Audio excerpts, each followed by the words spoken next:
Why did China's real estate sector crash? And what are its consequences? In the global economy, China's property market is known to play an enormous role in the global economy.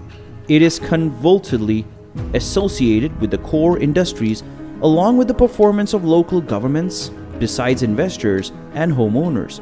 After 20 years of rapid growth, the worth of China's real estate has doubled the US property market and had increased 4 times to that of its own annual income.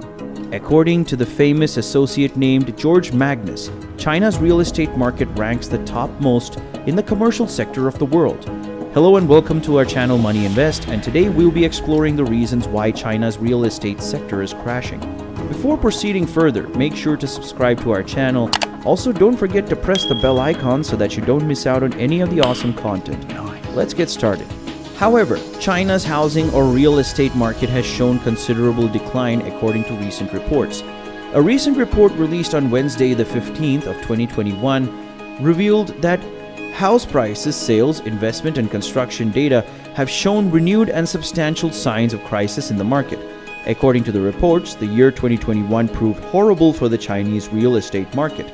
The wave of decline for the Chinese market has started back in 2020, but around the end of the year 2021, the market exposed some of its largest players defaulting on billions and trillions of dollars of debt and plummeting sales numbers. Data also shows that these accrued debts have caused an alarming situation among economists and investors, along with the fear of financial instability. However, as it is known that nothing happens suddenly, similarly, the events related to the Chinese market that unfolded in 2021 had been culminating effects of long-standing issues, and China's economy has become severely reliant on property development over the last decade. Where the high-rise apartments have mushroomed transversely hundreds of cities in order to house a growing white-collar workforce, the glass and steel office blocks dominated the city centers, mimicking Shanghai's glittering skyline. Apprehensions around the sustainability of China's property sector have been circulating for the last few years. In 2016, the Chinese government first used the phrase, "Houses are for living in, not speculation." In criticism of the rise of housing pre-sales and purchases for investment, the report says, leaders were already aware before the pandemic that a crisis was booming in the Chinese housing market and have since then tried ballooning and improving the sector. They made tighter regulations and curtailed borrowing binges, but still could not improve the situation. The various building projects have already begun to dry up, and the situation was no more under control. After reports revealed that China's largest developer, Evergrande, owned a debt of $300 billion, the overhanging debts of other companies proved tougher to deal with. The Evergrande was funded partly by a growing Chinese middle-class family and partly by international investors. This developer owned more than 1,300 projects in more than 280 cities across China. Like many other indebted companies, Evergrande also used fresh loans to pay off old maturing loans, but the situation took a U-turn when the investors, concerned about its stability, refused to play even a single ball without a promise of a huge hike in interest payments.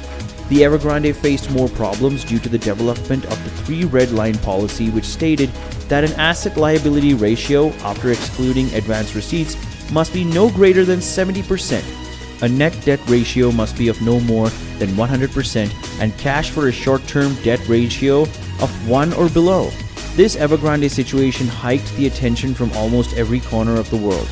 Market watchers even started drawing similarities with the 2008 US crash. But though there are visible similarities, both these situations vary extensively. More reports show that Evergrande is not the only property developer that faced debt issues in the wake of the tightened policies. Even as Evergrande brings about improvement in settling debt issues and ceasing off unofficial defaults, it seems that the problems of China's real estate market are just at their beginning. From soaring debt levels of real estate developers to deteriorating home sales. Since Evergrande's default, at least 4 well-known developers have defaulted on payments. Around the same time as Evergrande's crisis, the property developer Kaiza too missed a US $400 million bond payment. Similarly, in January of 2022, Shimao Group also defaulted $101 million project loan, and most recently, the Yuzhou Group requested a deferral for repayment of offshore bonds worth $582 million. More than a few analysts have acknowledged that they expect China's problems to remain in China, for the Xi Jinping government will suppress the issue before it breaks and damages the banking system of China. They are also with the belief that the issue won't lead to a broader global financial contagion, where the International Monetary Fund calculated that the global growth will expand by 4.9% next year.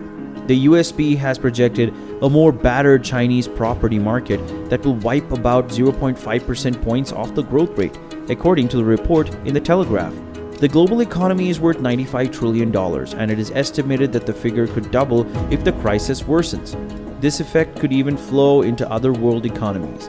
The major consequence that the Chinese economy is facing due to this crisis is the rapid fall in home prices.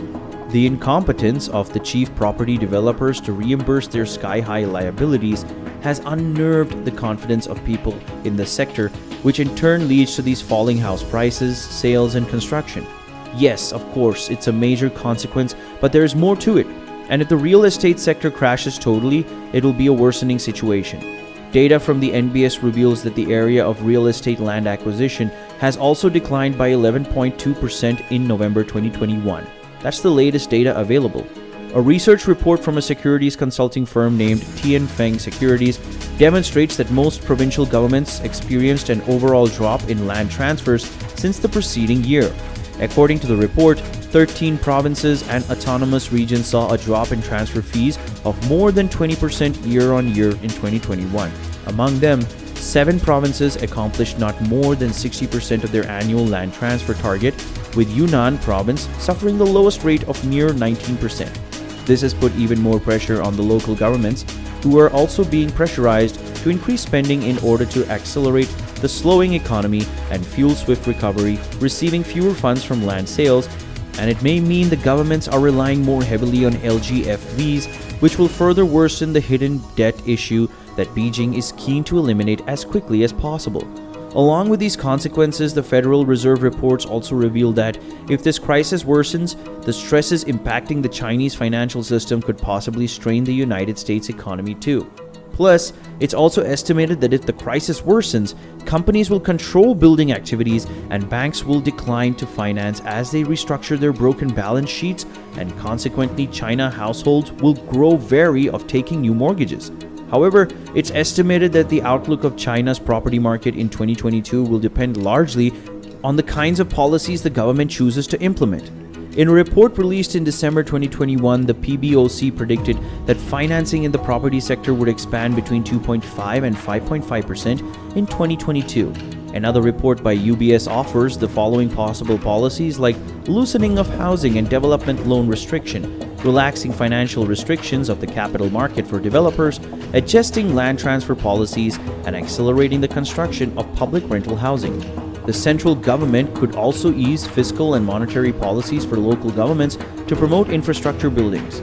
Additionally, banks should also be stimulated to continue easing requirements for mortgages to boost sales. And that's the end of today's video. Hope you've enjoyed the video. Make sure to like and share the video and subscribe to our channel. Also, don't forget to press the bell icon so that you don't miss out on any of the awesome content. We'll see you with another amazing video soon. So take care and goodbye.